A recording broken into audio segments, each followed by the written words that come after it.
cycle so we can benefit our lives?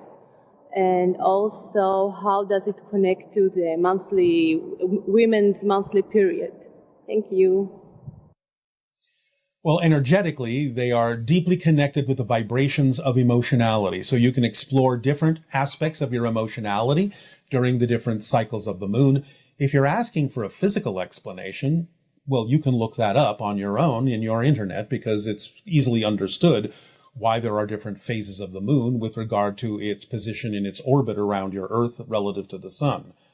But the idea energetically is that you can use it to gauge the idea of energy within your physical and emotional systems to represent the idea of the waxing and waning of life, birth, death, so on and so forth, in any way, shape, or form that you desire to use it according to the permission slip that you've attracted to use and the definitions that you apply to that particular permission slip. So we leave that up to you, but it's strongly connected to the vibrations of your emotionality and your physical cycles because it represents the whole idea in and of itself of cycles in physical reality, of light and dark and in between. Hello, Bashar. Nice to speak with you again. And to you, good day. So I spoke with you some months ago, and you suggested one thing for me to do is to get an animal companion. Yes. And I said that I travel too much. And I thought I was going to stay somewhere, but I started traveling again, and I kind of just enjoy it too much. Is there a way that I can just interact with the pets and animals I meet along the way? Absolutely. Animal companions don't have to necessarily live with you all the time. You can trade them out per location. Okay. What I noticed about the animals that kind of made a difference is how cats can kind of come and they want affection and then they go away. Yes. Is that sort of what you were suggesting? It's like you don't always need it. It just comes and goes? Correct. And cats are very adept at sensing exactly what you need and sensing when you don't need it. Yeah. So about the subject of traveling, I really wish to keep traveling a lot. All right. We'll keep doing so. Though I also thought about buying land as an investment in a place that really feels like somewhere I keep coming back to. All right. Well, you can do both, you know. I'm not sure if I feel excited about it because it feels like a lot of work and my main motivation is kind of financial. So I don't know. All right. Stop. You have to examine whether or not you're dampening the excitement with your negative definitions. Because when you say, well, I'm not sure if I feel excited about it, then obviously you don't feel excited about it. And the idea is that you have to determine whether or not you're killing the excitement with your definitions or whether it's truly not your excitement. So you have to have honest self-investigation about all the things you think that buying land is going to do that will bring you down to a level where you won't enjoy your life, and find out if those definitions are actually true or if you're just buying into things that have nothing to do with what could actually be experienced by you. So when you do that, you will know clearly whether or not buying land is truly representative of your passion or not. And if it does turn out to be representative of your passion, then by definition, buying land would never interfere with any other expression of your passion like traveling. They would work harmoniously together. Thank you. That's very clear. All right. Is there anything I can personally do to accelerate the open contact besides following the formula and what I'm already doing? No. Okay. I've had this idea to make an open contact festival or retreat or restival specifically for those who are excited about ET contact. That's a good idea. That's a good idea. And since that's an expression of following your passion, that's what will accelerate the possibility. Okay. But is there anything specific about that you'd suggest? Do what you believe needs to be included as long as it's in alignment with your true passion. Okay. It will be exactly what it needs to be. I also want to expand my audience and share more of my gifts. Do you have any suggestions for that? Can you put yourself farther out? Can you advertise yourself broader? Yeah, maybe I need an assistant for that because it's kind of challenging. All right. Allowing yourself to attract an assistant can be representative of your passion. We're not saying you have to do every single aspect of something you're passionate about. Attracting someone to help you can be part of your passion. Okay. I often get caught in comparison with other channelers and energy workers and astrologers, and I when feel you say you get caught, what do you mean? Like I compare myself, or I think that I'm not good enough. Or You have no business comparing yourself to anyone. You're unique, they're unique. You cannot compare yourself to anyone. It doesn't work. So you have no business doing so. Okay. Do it the way that works for you. Okay. So I have a question about like moving too fast in life. I feel like I move really fast and I really love it. And then slow down into your true pace, and you will move as fast as you can possibly go. Sometimes you have to slow down to go faster. If you are moving fast truly because you love it, then that's one thing. But if you're moving fast because you're desperate to think that you might miss something or won't accomplish something, then you're doing it out of fear, and it's not your true pace. Your true pace will feel fast enough when you align with it. Okay. So again, always examine why you're doing what you're doing in the way you're doing it. If you're doing it because you think you're going to miss something, then that tells you you're doing it from a negative fear-based reason. Slow down and trust that the way your life unfolds and the rate at which it unfolds is perfect. When you find the true pace, it will feel absolutely correct, and everything that happens will fall into place in perfect timing. Remember, it's not about time, it's about timing. And what about if I have a lot of like desires or cravings for like coffee or cacao, things that make me move faster? Again, you have to examine why you're doing that. Because again, if you're doing it for negative fear-based reasons, it's not going to work for you and it will burn you out. What's your hurry? What is your hurry? I don't know. I just want to accomplish as much as I can and experience. What is your hurry? Do you not understand? Do you not understand that if you actually are synchronized with your perfect timing, that you will by definition accomplish everything that you actually chose to accomplish in this life? But that paradoxically, if you actually force yourself to hurry up and rush ahead, you actually will miss several of the things you wanted to accomplish because you won't be in the present, which is where they need to happen. You'll be rushing ahead, thinking of the future, hurrying up to be somewhere you're not, instead of being where you actually are, which would allow things to manifest much more quickly. Because things can't manifest when you're not present. So sometimes, again, as we say, you may need to slow down a little bit in order to actually help things move ahead more quickly. That's very clear. Thank you. You're welcome. Do you have thoughts on polyamory? Whatever it is that someone is attracted to do that is in agreement by consensus with everyone else, as long as there is clear communication about what is going on with everyone so that they are making a conscious choice in those arrangements, then that's fine.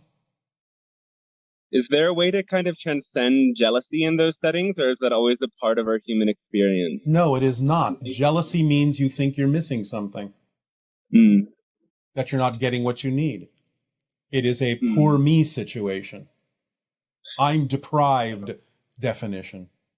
Right. So you're not trusting the way your life unfolds, and you're not actually living your passion. Yeah. I finally met somebody who feels like a good match, but since that happened, it feels like I've like lost a lot of my desire. It's almost like I was more into the chase than actually having. I don't know if there's any way that I can really drop in. Then do an investigation about what it is you actually got out of that and the reasons for why you experienced it in the way that you did. You need some honest self-investigation about why you choose to do the things you do. So take some time to do that. Don't be in a hurry to do anything else other than figure out why you do what you do. That's what will help you the most. Thank you. You're welcome. When people exchange sexual energy or even kiss, some people say that there's like a DNA transfer and that people take on energy from others. To what extent is that true? And how long does that energy stick around? The idea is you are simply matching frequencies with the other being, and it sticks around as long as you desire to match frequencies with them.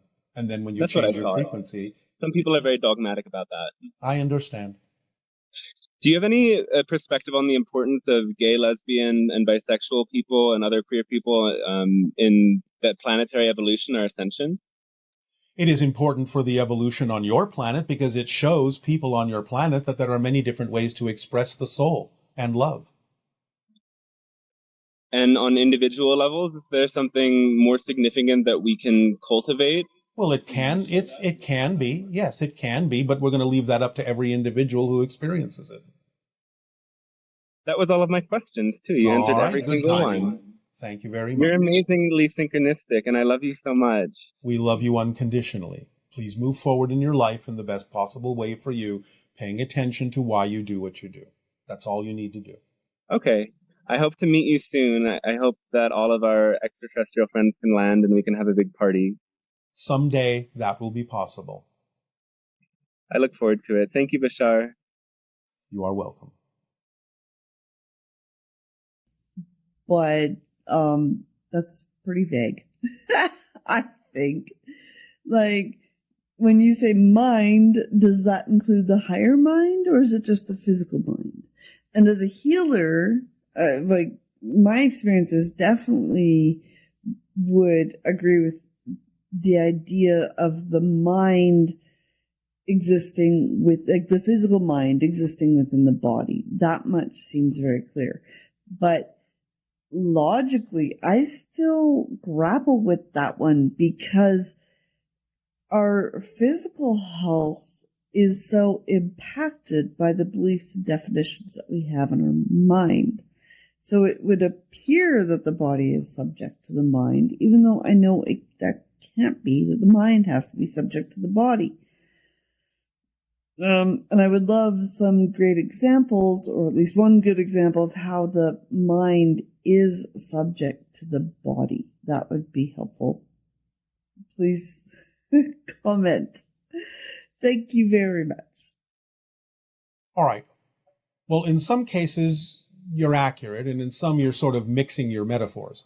But to start simply, often, in most cases, when we say body, mind, and spirit, the spirit part is what represents the higher mind in that definition or in that example. Although we understand that spirit can be a different thing, although it still includes the higher mind. So the idea is that, yes, your body can be conditioned by the mind, and the mind can be conditioned by the body in a sort of cyclic feedback loop. What you believe yourself to be, what you think of yourself as, can have an effect on how the body behaves. And how the body behaves can reinforce or have an effect on who you think you are, or what you believe about yourself to be true. So that kind of works in tandem with one another. The idea is that the higher mind is above and beyond the idea of the physical mind. Physical mind is simply that which allows you to have a physical experience expressed as the idea of a physical body, because that's just a projection of consciousness, as all physical reality is. So the body is, in a sense, the spirit projecting a portion of itself in a certain way that experiences itself as a physical being. And in order to experience oneself as a physical being, you have to have an organizational pattern of energy within that physical being that represents the physical mind, so it can be aware consciously of the experience it is having.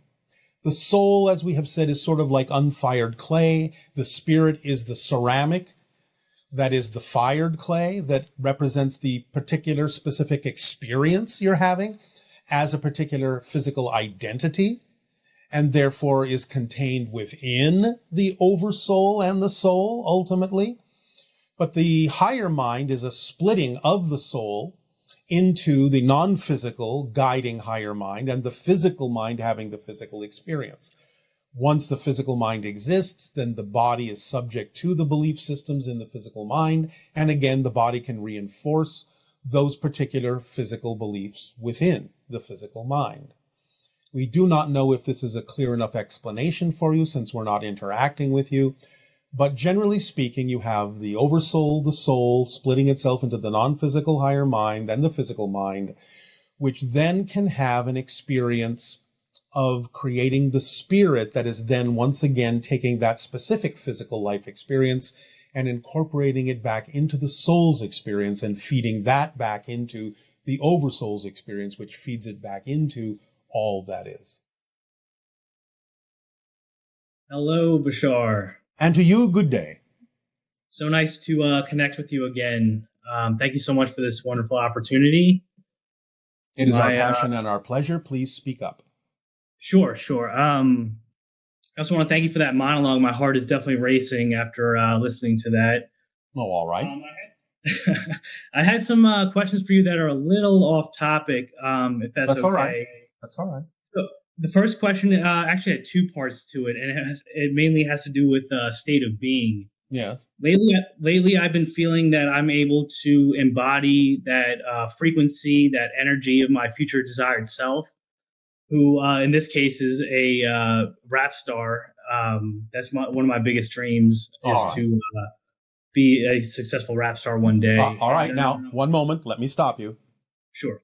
If rap is your passion, don't add all sorts of insistences or conditions on how that needs to express yourself when you use the word successful. Okay. Because the meaning you may be giving that may not be, it may be, but it may not be the meaning that actually serves you. So you are successful when you are simply expressing your passion in any way, shape, or form. Don't necessarily limit it by putting conditions on what you think being a successful rap star looks like for you. Watch your insistences. So I'm really glad you said that. Is that maybe my negative ego coming into play, thinking that it's mostly your training. It's mostly your training saying, well, this is the only way that can actually look. Just relax that definition and be open to the idea that there may be other ways in which that can be represented as successful. You don't know. Just because I can't imagine it doesn't mean it's not, there's not some higher, maybe reality. You use what you can imagine. You use what representation you do have as a way of getting you excited, but you drop that particular representation and stay in the state of being to allow the higher mind to bring you the way that actually works best for you. And it might be what you envision, but it might not be. So don't limit it by insisting on the particular way in which you've been taught to think. Just use it to your advantage to get you excited, but don't insist on that picture because it could happen some other way that could be many times better. Yeah. Again, I'm really glad you said that. It feels like I've heard you say in the past it's about state of being. Yes. And it seems like I keep making my goal or my state of being conditional on on having it to look like a certain thing in order for you to determine that you have been successful. Let me put it to you this way through an example. Okay. Let's just say all of a sudden synchronicity, and I'm not saying this is going to happen, I'm just opening your mind up a little bit. Sure. Let's say synchronicity suddenly brings you an opportunity to arrive at a children's hospital. And in that children's hospital, you do your rap for those children to allow them to feel more excited, more healthy, more uplifted. Now, what if that's all it turns out to be? Would you not know that you would still be getting absolute joy out of that, even though it's not traditionally what many people would think of as a traditional music career? Right. So, no, I absolutely, yeah. All right. So allow for different ways in which you could be of service by expressing your joy and your passion and your gift. I'm not again saying it has to limit itself to any one way. You may be doing it 12 different ways. But the idea is that if you only insist that one way is the way, you will never experience the idea of the 11 other ways it could also be. That's deep, Bashar. I'm really glad. My follow-up question to that is like irrelevant now, but I'm trying to process what you just said. It's not that difficult. You understand the concept that I'm telling you. Yeah, I think it comes down to this fear that I have. Actually, I have a couple of fears, but one is that, I'm going to follow the formula, act on my passion, make music, and then I'm going to be 40 years old one day, living under a bridge or something. And well, that's extremely interesting that you would pick that kind of a scenario as the logical outcome of following your passion, which means you have a completely contradictory definition of what your passion is all about. Because you're saying, if I follow my passion, something that's not representative of my passion might happen. That's an absolute impossibility. Or even if it did happen physically that way, it would actually be representative of your passion and you wouldn't mind it. So the idea is to trust that the state of being will express itself through any outcome that is truly representative of your passion, no matter how it looks. What if living under a bridge for a day, a week, or a year actually improved your ability to deliver your rap songs, because now you've experienced a slice of life that allows you to go deeper in the content that you will share with other people? Would that not be part of your passion? I'm definitely starting to see what you're getting at. All right. Very, very enlightening. Yeah, I guess, and then it goes to another fear that I have of actually making it, big one day, and then it feels like, yes, you can't handle it. Yeah, maybe just like every move I make would be under a microscope, and then so what? So what? Yeah. So what? That's your mantra. So what? Because again, if you understand that you are truly in alignment with your passion, whatever it is that happens is going to be an expression of that and will actually feel correct. Now, if it doesn't feel correct, that gives you the opportunity to examine the fear-based beliefs within you to make sure you actually are following your passion, because maybe you took another course that really wasn't representative of it, and the feeling is guiding you back into the true path for you. Or again, it gives you the opportunity to let go of that fear-based belief so that you can truly feel where you are as being representative of the outcome of your passion. I feel like on either case of either of those fears, those two extremes, the underlying fear is just embarrassment or maybe like feeling humiliated or something, making a mistake. So definitely something to... All right, but if you make a mistake, isn't that something you can learn from and do differently next time? Right, especially if I define it in the most positive light possible. Exactly. How you experience anything is how you define it.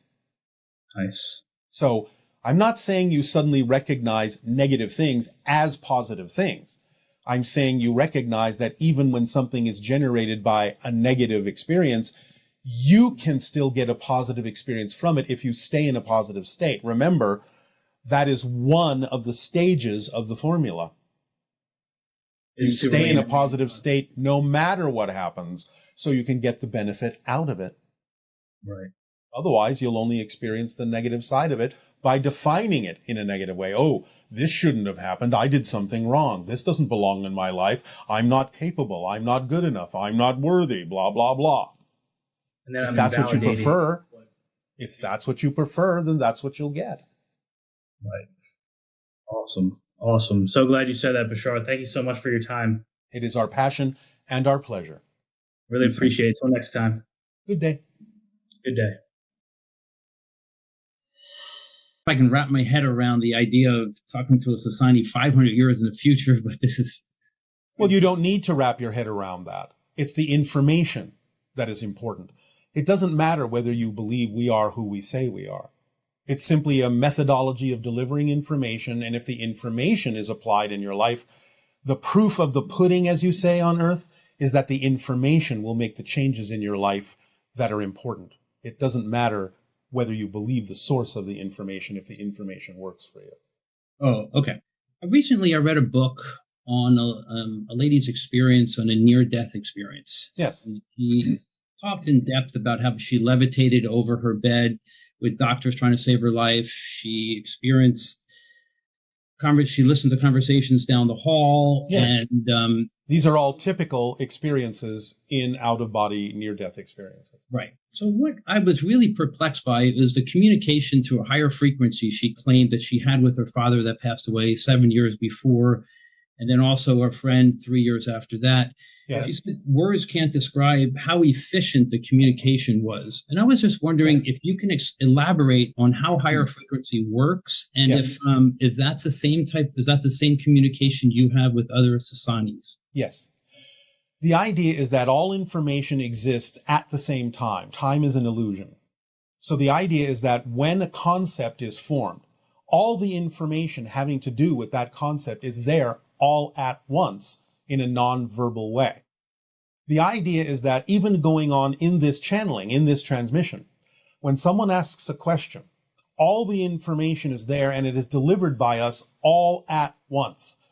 It simply takes time to unspool through the channel's brain and translate into the language that you understand, because I'm not speaking English. I'm simply sending telepathic thoughts, telepathic concepts that are whole unto themselves and contain every part of the issue all at once. Whatever then needs to be unspooled and translated into your language takes time. But the original communication is there instantaneously, all at the same time. That's how it happens in non-physical reality. There's no verbal communication. It's all about resonance. It's all about vibration and matching frequencies. When you're on a certain frequency level, you understand exactly the things that are commensurate with that frequency level. So it's about matching frequencies and receiving all the information at the same time that is germane to that particular frequency. Does that answer your question, or is there some specific thing you want to explore? No, that does actually, because she was able to describe having listened to conversations down the hall, realizing her brother was traveling from a distance to come see her. So she was able to gather all this and realize everything all at the same time. So yes, on that level, it's holistic and holographic. Is there how can we emulate that more on Earth? By following the formula and opening up to following your passion and being in a state of love all the time. Because when you are in a state of love, when you're following your passion and doing what you love to do, your frequency automatically raises. And when your frequency raises, it becomes a more sensitive receiver and an antenna to receive higher dimensional information. That actually dovetails into my next question. How synchronistic. About death. Yes. Every person who claims to have a near-death experience, they all say the same thing about blissfulness and peacefulness and unconditional love. And yes. And I just wonder what is this place? Is it a state, or is it a place, or how do we? It's both. It's both. Do we recreate that? It's both. The idea is to understand that what you translate in your physical reality as the concept of unconditional love and bliss is actually the frequency of existence itself. So in that state, when you remove yourself from some of the limitations you impose upon your consciousness that have to do with limitations of space and time, you are more adept at perceiving directly the frequency of existence itself. And that is that unconditional support and love that you talk about from the physical perspective. Okay. Now, regarding spirits, Yes. how are some spirits, do some spirits linger in this state? Yes. And why do some spirits choose to remain like on Earth? Recently, they're not on Earth per se, but they're in what might be termed the lower astral realms that are close enough to the physical vibration that they might sometimes be perceived by those sensitive enough to see them. There are different layers of frequencies in the afterlife, so to speak. And those that may feel they have unfinished business may linger to deliver a message wherever they can. Those that feel they need to guide someone else who is having a difficult time may linger to be a spirit guide for them. And there are those that sometimes die based on their belief systems that feel like they don't even know that they're dead. So they may continue to act like they're trying to live their physical life and perhaps be confused about why certain people can't talk to them or see them anymore, but be lost in their confusion because of fear and negative belief systems that they harbored when they were alive that doesn't allow them to understand they can open up and go further into the spirit world. So there are many reasons, as there are individuals who may choose to remain close to the physical vibration of Earth. Okay. Yeah, that explains a couple of the questions I had after. Now, is this self-selected, or is this self-selected by them to linger behind to finish? Well, as I said, some of them select that consciously, and some of them may not know they have an option to move on. It depends on what belief systems you hold on to most strongly when you die. But eventually, people either in physical reality or in spirit can be guides for them to remind them and let them go that they have crossed over, they are now no longer physical in the same way, and that they can move on to higher and higher levels if they so desire. So they will always have help, but also sometimes they may have to go through a particular process in the same way that people on earth have to go through certain processes to make certain realizations. Just because you're in spirit doesn't necessarily mean you're finished with a particular process. However, the majority of people, especially in this day and age on your planet, are aware of such ideas and therefore are less likely to remain earthbound, as you say, because they know that they're starting to hear stories of near-death experiences, shared death experiences, and the bliss and peace and joy and love that goes with it. And that can actually color exactly what they're able to experience when they do die. Wonderful. I recently had a friend that passed, and is there a way for me to raise my frequency to communicate with him? I just told you, follow the formula, follow your passion, because it raises your frequency, and then synchronicity will take over, and you will know when you have received a communication. Now, for most people, it's a little easier to receive those communications when you're asleep in your dreams, because then your physical mind and all of its insistences are out of the way. But yes, by following your passion, you can allow the physical reality to become a little bit more lucid and allow more flexibility of communication with higher frequency dimensions like spirit. And synchronicity plays a big part in that. A lot of times a message delivered from spirit will not necessarily come with trumpets or voices or things like that. They will often use what's easiest and in front of your face already by simply making a very soft suggestion that today on your walk you will turn left instead of right, because they know that if you turn left instead of right, you may overhear a conversation that reminds you of them or see something that reminds you of them, and then you will know that that unusual synchronicity, that unusual choice to make a difference in your walking path is actually a message saying, hi, I'm here. And I just had to tell you, just had to urge you to go one way or the other to know that there's a message from me to you. That's more often than not how spirit will do it, because physical minds are so limited and so focused that it's easier to use what's already in front of your face to get the message through. That's fantastic. One other thing is I recently heard an audio of this gentleman explaining, and he had a memory of his soul attached into a pre-fetus. Yes. And how he was scared and how he had to lower his frequency to get down to the fetus level. Yes. And how he rejected it the first 2 times, and then it finally attached. Yes. Is that possible to have a pre-fetus memory? You exist eternally. And therefore, from a linear perspective, there can be a before this life as well as an after this life, even though everything exists at the same time when you eliminate the concept of time in a timeless state. So yes, spirits can experience certain ideas previous to the idea of making the choice to have a physical experience, and that can be many different kinds of experiences. Wow. The attachment process is interesting to me. Do the souls choose the fetus, or is the fetus choosing the soul, or is that selected by... Well, in a sense, from your perspective, it would be more like the soul choosing the fetus. You choose everything. In a sense, the fetus also has a type of consciousness that does match the needs of the soul. So it's by an agreement. But the idea is that everything is a choice. Nothing is by accident, really. You choose your family, you choose in many ways the situations and circumstances that you believe in that life you need to learn what you are choosing to learn for your own soul's growth and continuation. Wow. Thank you, Bashar. Appreciate it. It is our passion and our pleasure, and we bid you good day. Earlier about my cats. They seem to be connected to one another. Now, my cats are not cats. They truly guide me. They truly help me. They're just magical. And I was wondering, do animals, and then especially cats, have an oversoul, just as we humans have?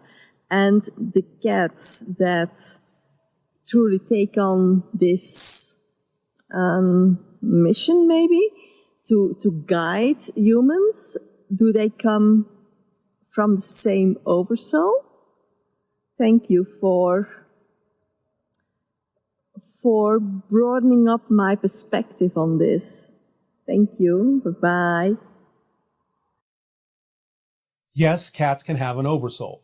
Now, when we said cats don't reincarnate, we say it in the same way that we say nothing actually does, because everything exists all at the same time. And reincarnation is an illusion from the physical perspective.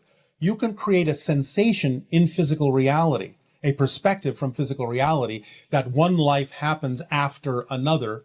But the idea is that it's simply a connection to things that exist at the same time and share similar frequencies so that you make that connection and think it's the same being over and over again when it's not.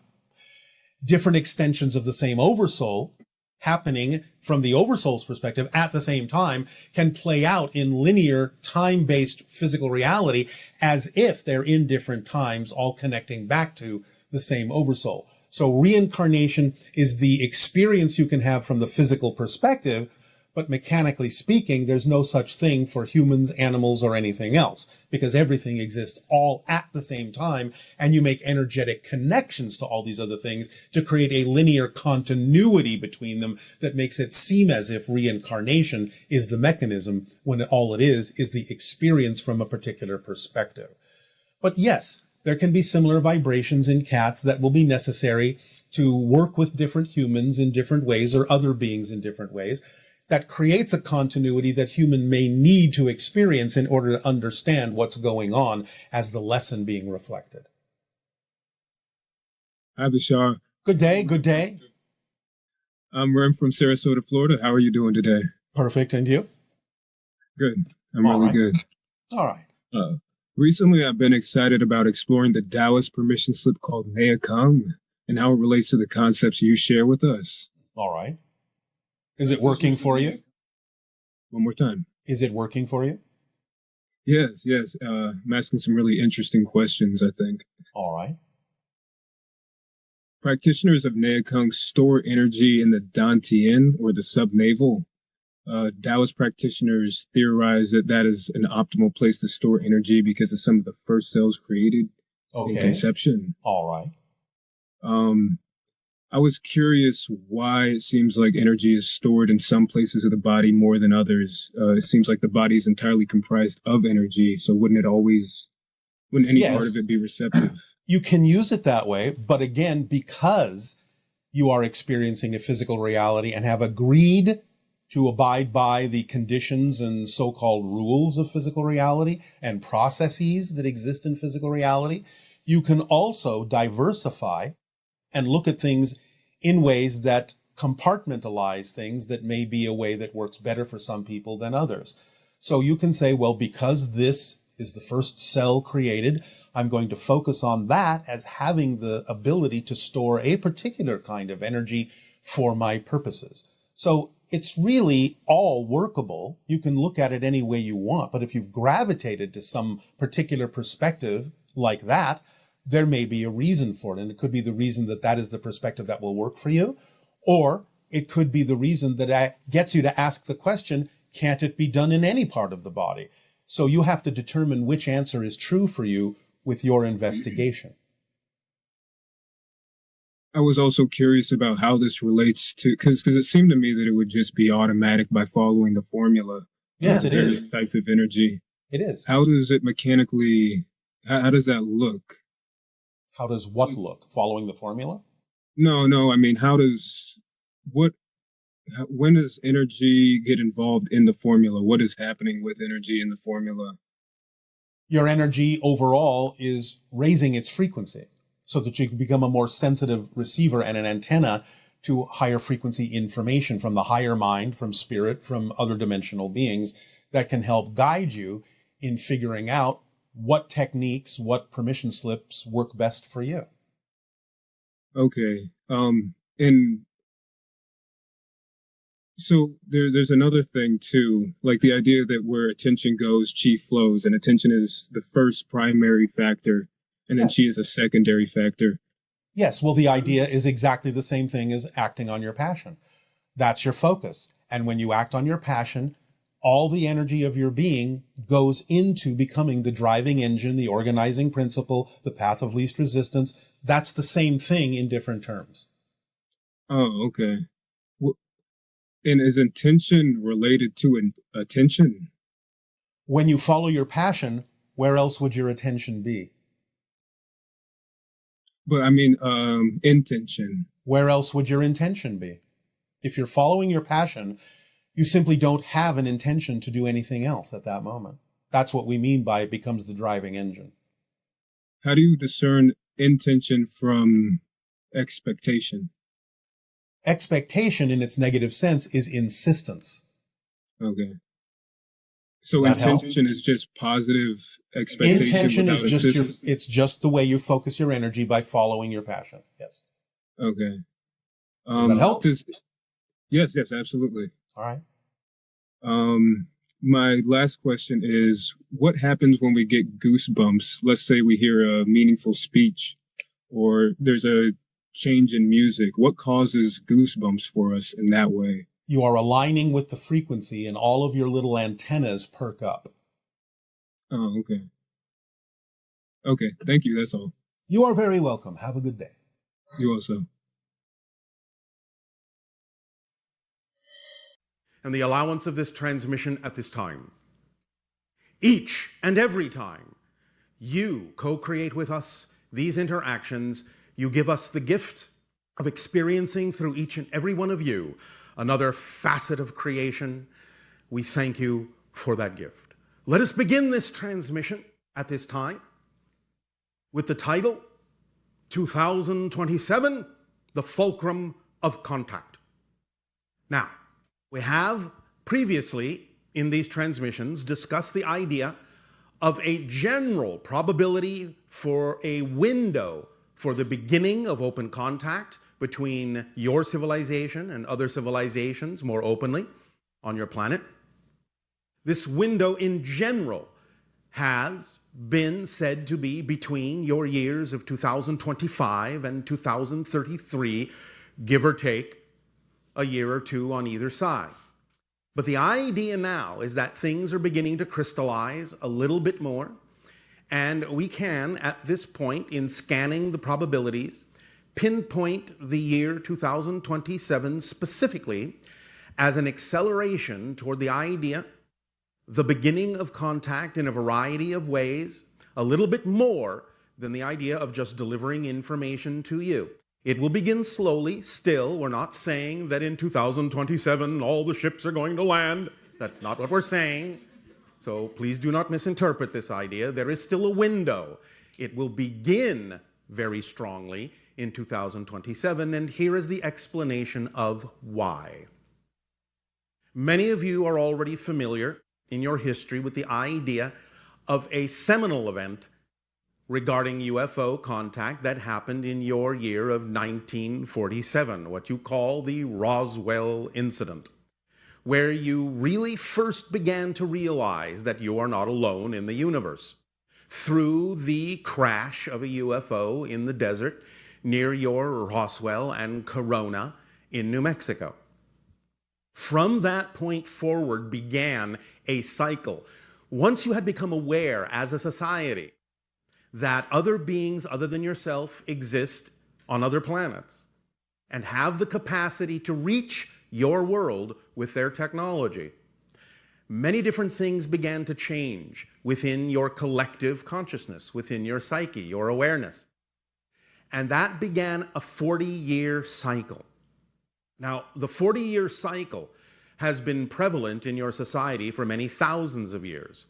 The idea is that 40 years is generally, in your reality, the time it takes for a complete transformation of a society into a completely new point of view.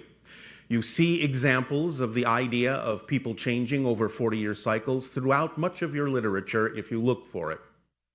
The idea, therefore, is that from 1947 to 1987 was the first 40-year cycle when you became aware of the idea of other life in the universe. And in 1987, many of you started to realize that there was another culmination cycle going on then, and you called it the harmonic convergence.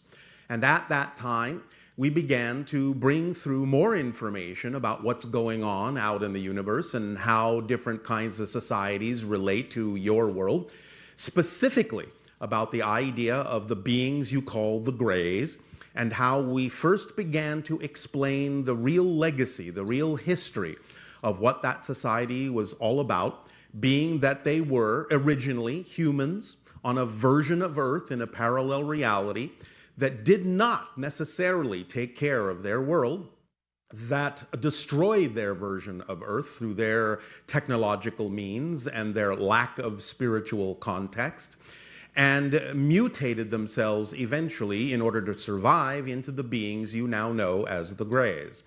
We told you this story and helped you understand that the reason that they came from their reality to yours and many other versions of Earth was to access viable human DNA, since they were no longer able to reproduce, and with that DNA and their technology, create a race of hybrid beings that would continue their culture so they would not die out.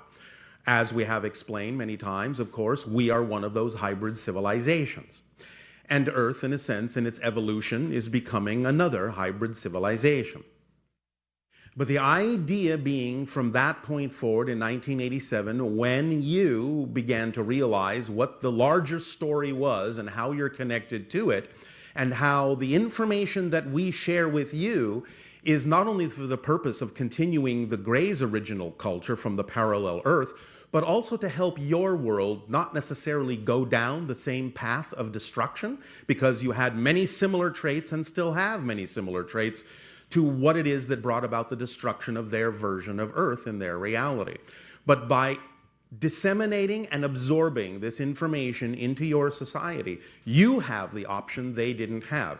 You have the option to take a different path. You have the option to create a reality that you prefer. You have the option to create positive realities of peace. So the idea here then is we are now nearing the end of that next 40-year cycle in 9 of your years in 2027. And that's why 2027 is now the focal point when the next 40 years, the next phase of contact can begin. It will accelerate at that point in a variety of unexpected ways. There will be more sightings, there will be more synchronicity, there will be here and there on your planet individual and isolated contacts happening. Now, as we have explained, the hybrid races that exist will not necessarily be the first beings that you interact with. There are others that you will interact with that in many ways are actually a little bit more like you and a little bit closer in relation to your world, and therefore interaction with beings more like yourselves will alleviate some of the ideas of panic that some people on your planet may feel in interacting with alien species, allowing you the opportunity to get used to the idea that you can have neighbors from the stars. And as soon as that becomes something that you are far more familiar with, then other races that are a little less like you can begin to introduce themselves in a constructive and peaceful manner that does nothing to disrupt the society that you have chosen to create for yourselves. But it will begin in earnest. The next phase will begin in 2027 and accelerate from there all the way up, as we said, till about 2033. Between 2033 and 2040, as we read the energy as it exists now, if nothing changes, the highest probability is that between those years, 2033, 2040, you will experience complete open contact on your planet. And during that time, also, the children that were created from the extraction of the DNA, the hybrid children, will begin to arrive on Earth to live in certain enclaves, in certain secluded areas, safe areas on your planet, again, where they can live as a group, where they can acclimate to living in your society, and you can acclimate to their society, and you can begin to blend and harmonize and welcome into your reality, welcome them into your world, and begin to really develop a real strong relationship with those children, to begin to truly understand your place in the stars, your very honored place in the galactic family. And through those years, 2033 to 2040, you will develop much, much more understanding of all the interrelationships that have occurred and can occur between your world and other beings from the stars.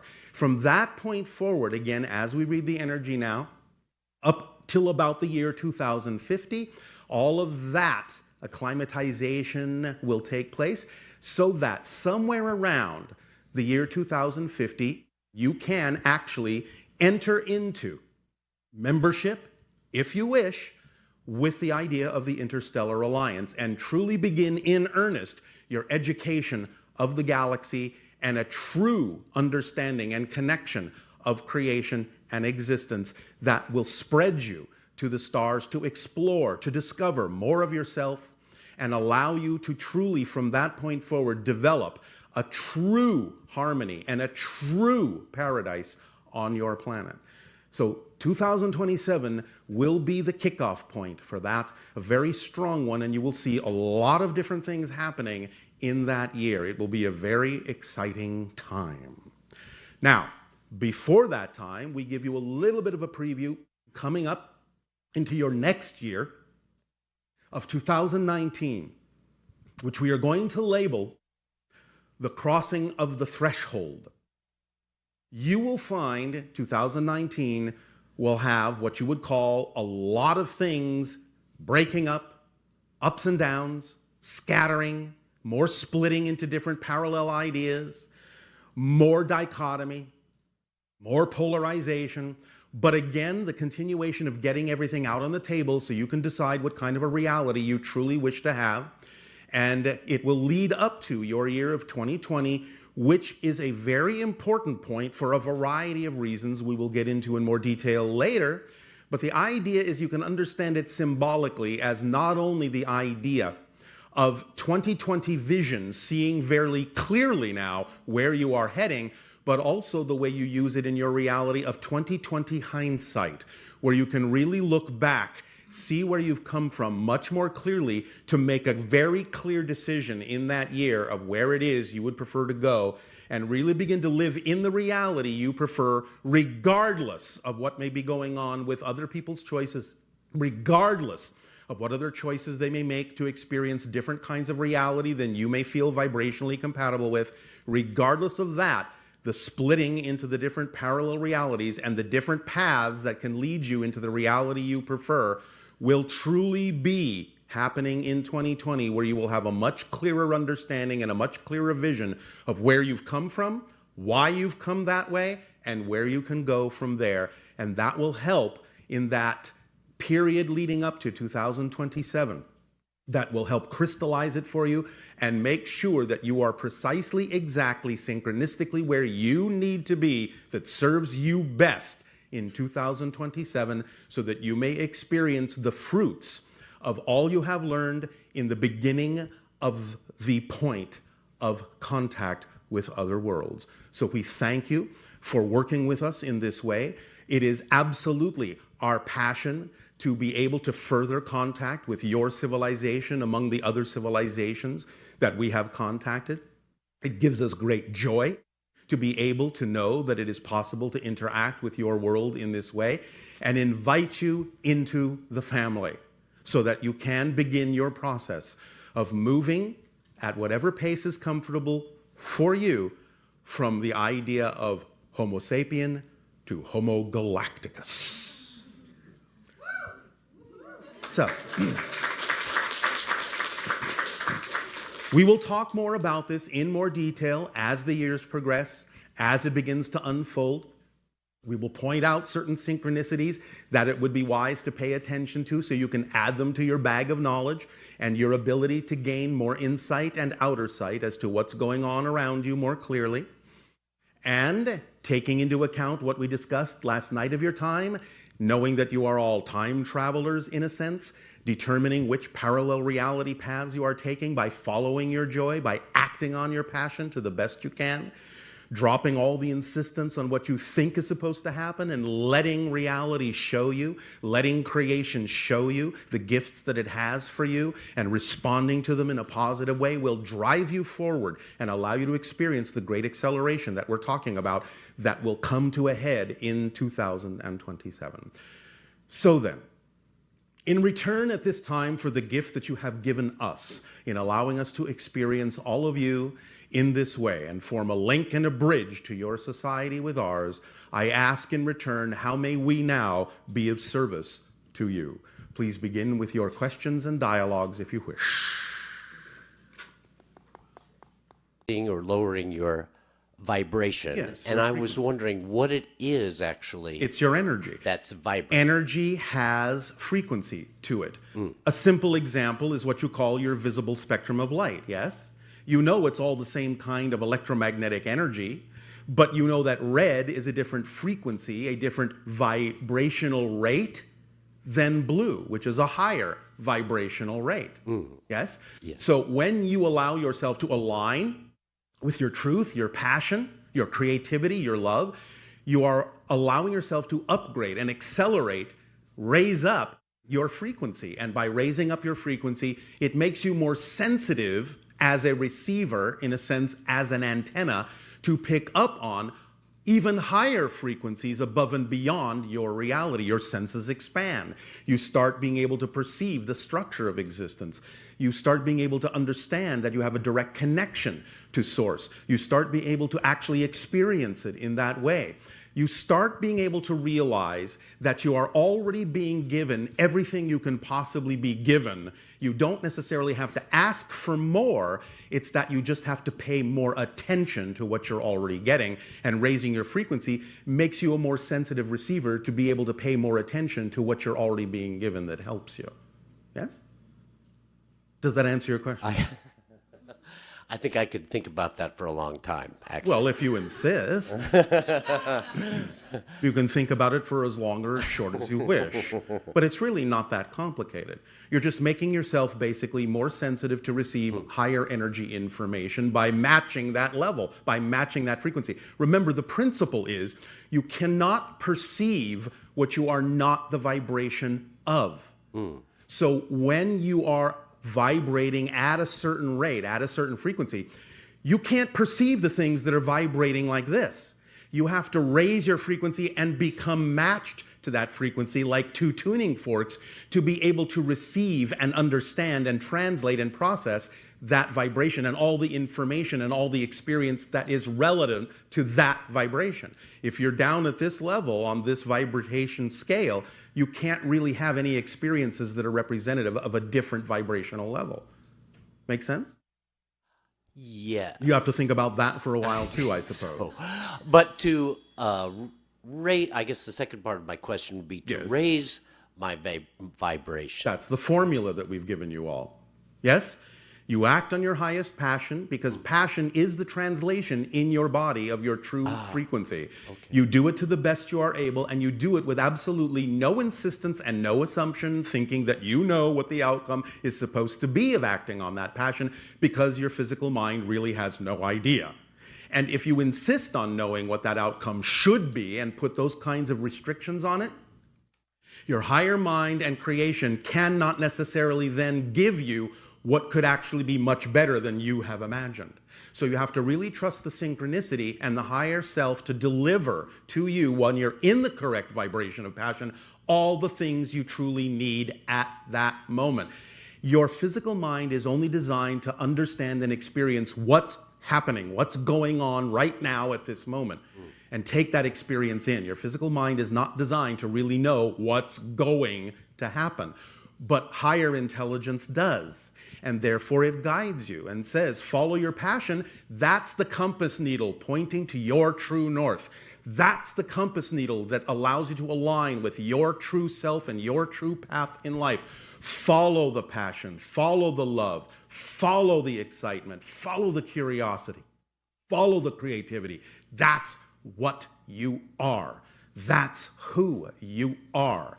And then you know your path will be unerring. It will be the path of least resistance, the path of joy. You will experience less struggle and strife. It's just the way it works. You're going with the flow of your current. You're not swimming upstream. You're not resisting it. Does that make sense? Yes, yes, yes. So that's the formula. Act on your highest passion to the best you can at every moment. Do it as much as you can, as far as you can take it, until you can take it no further. Then act on the next most exciting thing. and then do that with absolutely no insistence, no assumption as to what the outcome ought to be, and see what happens. And then whatever happens, remain in a positive state. Even if something manifests that you don't initially prefer, you have to know it's there for a reason. There are no accidents. It's there for a reason. Learn to stay in a positive state, and then you can use what you don't prefer in a way that you do prefer and get the benefit from it. But you have to know that whatever you are given is what you need at that moment. Because sometimes you will test yourself. Maybe something will manifest that you don't prefer, and maybe you will find yourself reacting in the same old way with the same old fear-based beliefs and say, oh, why did that happen? Something must be wrong. Something's off. I will judge myself. I must have done something wrong. That is what exactly makes that state stick and stay there and get you in a loop of negativity. But if you suddenly realize, all right, I recognize objectively that I don't prefer this, but I know it's got to be there for a reason that serves me. I just know that. Then you will be able to extract the benefit. You will see eventually why it happened in that way, if for nothing else again, that you tested yourself to make sure that you're not making your happiness conditional on what happens outside. You are making your happiness conditional only on what you decide is true for you. Yes? Fantastic. Is this helping? Yes. Yeah. All right. You didn't need much time to think about that then, yes? Well, no. Somehow it just clicked in there. Yes. Yes, thank you. Anything else? That's it. All right. Thank you so very much. Thank you.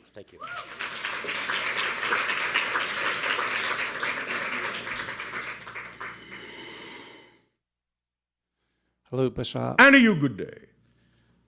Going back to when you were talking about the 9 levels of consciousness. Yes.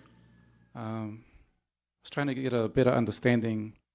You made an emphasis on the emotions, the beliefs, the emotions, and the thoughts, reversing them. Belief systems are the blueprint that leads to emotions, thoughts, and behaviors that creates your experience in reality. And you made a point to say that the way we normally think about that, we should flip that upside down. So that beliefs are on top. No. Not that you should flip it upside down. What we're saying is you think it's upside down. Yeah. That's the way your society sees it. In other words, you think your subconscious mind and your unconscious mind are below your conscious mind. They're not. They're above. Because it comes from the less physical to the more physical. So the unconscious mind is actually a higher frequency than the subconscious mind, which is a higher frequency than the physical mind. So what we're saying is you need to understand that that's the way it actually is, so that you can work with it in a more constructive way, rather than thinking that the subconscious and unconscious mind are below or beneath the physical mind, which gives the physical mind the idea that it's somehow in charge, which it's not. So is this compatible with the idea of the chakra system? Because when I think about it, it doesn't... Not exactly, no. It's not quite the same thing as the idea of the chakra system in the body. The chakra system in the body are simply the energy centers that process the idea of the beliefs, the emotions, the thoughts, the behaviors in a way that allows you to experience yourself either in balance or out of balance with your own true, fundamental, essential frequency. So the chakras give you an understanding of how to align more clearly with your true essential frequency and give you an understanding of when you may be out of alignment with that true essential frequency. So it's not exactly the same thing, although they're interrelated, because one is an expression of what's going on in the others. Right. Does that help? So it won't help to try and synthesize those two systems of thought. It's just better to keep them separate. You can synthesize them together. They do work together, as I just said. So if you understand the interrelationship of what the chakra centers are showing you, whether you are in balance, out of balance, then that gives you an opportunity to maybe go in and examine your belief systems and why the beliefs you're holding on to are throwing you out of balance, represented by the imbalance in the chakra system. So you're using the chakra system, in a sense, as a way, as an indicator to let you know when there might be something out of whack, out of balance, out of alignment within you. Now, it doesn't mean you have to do it that way. Some people are sensitive to being able to read that. Some people are not. It's not necessarily their particular permission slip. But it can be used that way, but that's the relationship. All right, thank you. Does that help? Yep. Anything else? I just wanted to know, like, basically, you have a very simple formula. Yes, I do. Because creation is fundamentally very simple. It can be richly complex, but the structure is very, very simple. And it's the answer you give to everyone every time, pretty much, in different words. Because there is only one instruction manual. There's only one formula. If you understand that, you're free and you can answer all your own questions. That's the point. So it's like saying, if I handed you an instruction manual to help you understand how to operate a piece of machinery, would you start looking for extra pages going, there must be more to the instructions than this? Or would you be happy that the instruction manual was relatively simple? I'm just wondering why, what do people get caught up in? Why it seems so simple and yet it's... Because you have been taught to believe that things have to be a struggle in order to be worthwhile. So the process, pretty much, if you were to begin, is simply the process try to imagine is to simply understand the instructions, right, clearly, and to make that applicable and practical, and to apply them in your reality, and you'll get the result. Just like, again, if you follow the instructions in an instruction manual for a piece of machinery, the machine will operate according to the instructions. Now, the machine of creation always operates. The instruction manual is designed to reveal to you how it operates to your advantage instead of to your disadvantage, because you're the one in charge of pushing those buttons. You have free will to choose whether you'll be in alignment with creation or out of alignment with creation. So the instruction manual is a way of understanding how to be in alignment, how to go with the flow to your advantage. So the more excitement, the more passion you have, yes. The higher your frequency.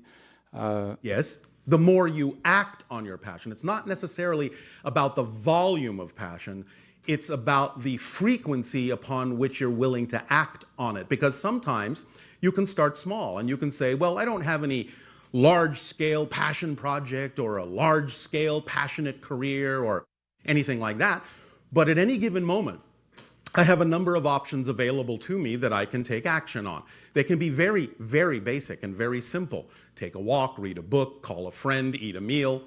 The idea is that synchronicity is the organizing principle. Therefore, whichever one contains even the tiniest bit more attractiveness, gets your curiosity a little bit more strongly than any other choice, that's the one to act on first until you can act on it no further.